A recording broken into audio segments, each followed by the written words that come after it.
నమస్తే, నా ఛానల్ పేరు ఉమా రమా వ్లాగ్స్. నోట్లో వేసుకోగానే కరిగిపోయేటువంటి గోధుమ పిండితో వెన్న బిస్కెట్లు ఎలా తయారు చేసుకోవాలో నేను ఇవాళ చూపిస్తానండి. ముందుగా ఈ బిస్కెట్లను తయారు చేసుకోవడానికి ఇక్కడ నేను షుగర్ని వాడుతున్నానండి. 1.5 గ్లాసు గోధుమ పిండికి గాను ఇక్కడ నేను 1 గ్లాసు చక్కెరని తీసుకుంటున్నాను. ఇది మిక్సీ జార్లోకి యాడ్ చేసి ఫైన్గా పౌడర్ చేసుకోండి. అప్పుడే బిస్కెట్ చేసుకోవడానికి ఈజీ అవుతుందండి. ఇప్పుడు 1.5 గ్లాస్ సేమ్ గ్లాస్తోనే గోధుమ పిండిని కూడా 1.5 గ్లాస్ తీసుకుంటున్నానండి. మీరు కావాలంటే షుగర్ కొంచెం ఎక్కువైనా తీసుకోవచ్చు. ఎక్కువ తింటే తక్కువ తినే వాళ్ళైతే తక్కువ తీసుకోండి. ఇక్కడ మాకు సరిపోతుంది ఇంత అయితే. దీంట్లోకే 1/2 టీ స్పూన్ సాల్ట్ను కూడా యాడ్ చేస్తున్నానండి. ఇప్పుడు మనం ముందుగా మిక్సీ చేసుకున్న షుగర్ను కూడా యాడ్ చేసి ఈ రెండు బాగా మిక్స్ చేసుకోవాలండి. ఈ రెండు బాగా మిక్స్ చేసుకుంటేనండి బిస్కెట్స్ చేసినప్పుడు టేస్ట్ అనేది చక్కెర ఈక్వల్గా ఉంటుందండి, ఎక్కువ తక్కువ లేకుండా. ఇదంతా బాగా మిక్స్ చేసుకున్న తర్వాత ఇక్కడ నేను నెయ్యిని మాత్రమే యాడ్ చేసి ఈ పిండిని కలుపుతున్నానండి. వాటర్ వేసి కలిపితే ఈ బిస్కెట్స్ అనేది బాగా రావండి. ఓన్లీ నెయ్యితోనే చేస్తున్నాను. ఇలా కొంచెం కొంచెం నెయ్యిని యాడ్ చేసుకుంటూ బాగా మిక్స్ చేసుకోవాలండి. ఈ పిండిని అనేది బాగా మిక్స్ చేసుకుంటేనే మనకు బిస్కెట్స్ అనేది తినేటప్పుడు చాలా సాఫ్ట్గా ఉంటాయి, అలాగే విరగకోకుండా కూడా ఉంటాయండి.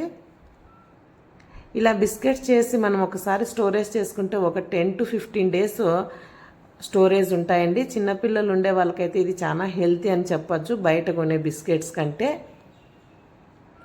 ఇలా కొంచెం కొంచెం నెయ్యిని యాడ్ చేసుకుంటూ మనం పిండిని బాగా కలుపుకుంటే ఇలా ముద్దలాగా అవుతుందండి. ఇక్కడ చూపిస్తున్న విధంగా ఇలా అయితేనేనండి, లేదంటే బిస్కెట్స్ చేసినప్పుడు లేదా మనం ఫ్రై చేసేటప్పుడు విరుగుతాయి. ఇలా చేసుకొని అన్నీ ఇలా ఒత్తుకోవాలండి. ఇక్కడ చూపిస్తున్న విధంగా మీ దగ్గర మౌల్స్ ఉంటాయి కదండి, షేప్లు ఉండేటివి, దాంట్లో అయినా పెట్టి మనము ఇలా చేసుకోవచ్చు బిస్కెట్స్. మా దగ్గర లేవు కాబట్టి నేను ఇలానే చేస్తున్నాను.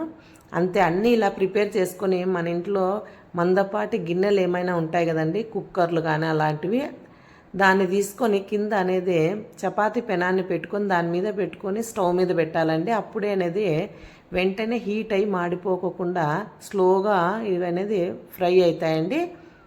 ఇది లో టు మీడియం ఫ్లేమ్లోనే పెట్టుకొని ఫ్రై చేసుకోవాలండి. అప్పుడే లోపల వరకు బాగా కుక్ అవుతుంది, మాడిపోకుండా. ఇలా అన్నీ పెట్టేసిన తర్వాత ఒక 5 మినిట్స్ ప్లేట్ పెట్టేసి వదిలేయాలండి. ఒక 5 to 6 మినిట్స్ తర్వాత ప్లేట్ ఓపెన్ చేసి మనము ఇవనేది ఒక్కొక్క బిస్కెట్ నెమ్మదిగా ఫ్లిప్ చేసుకోవాలండి.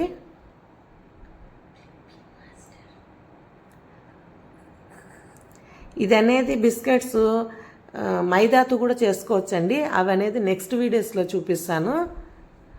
చక్కెరతోనే కాకుండా బెల్లంతో కూడా చేసుకోవచ్చు, అది కూడా మరొక వీడియోలో చూపిస్తాను. ఇలా అన్నీ ఫ్లిప్ చేసేసుకుంటే వెన్న బిస్కెట్లు అనేది బాగా కాలుతాయండి రెండు పక్కల.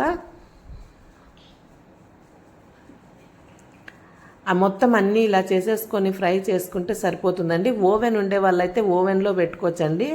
ఓవెన్ లేని వాళ్ళకి మాత్రమే ఇట్లా చూపిస్తున్నాను. అంతే, మొత్తం అన్ని బిస్కెట్స్ అన్నీ ఇలా కాల్చుకుంటే సరిపోతుందండి. మందపాటి గిన్నెతోనే బాగా చేసుకోవచ్చండి. అంతేనండి, మన గోధుమ పిండితో వెన్న బిస్కెట్లు రెడీ అయిపోయినాయి. ఇలాంటి మరిన్ని రెసిపీస్ కోసం మన ఛానల్లో కమెంట్ చేయండి, అలాగే లైక్ చేయండి, షేర్ చేయండి, సబ్స్క్రైబ్ చేయండి. చాలామంది మన వీడియోస్ చూస్తున్నారు కానీ సబ్స్క్రైబ్ చేయటం లేదండి. మన ఛానల్కి కొంచెం సపోర్ట్ చేయండి. Thank you for watching.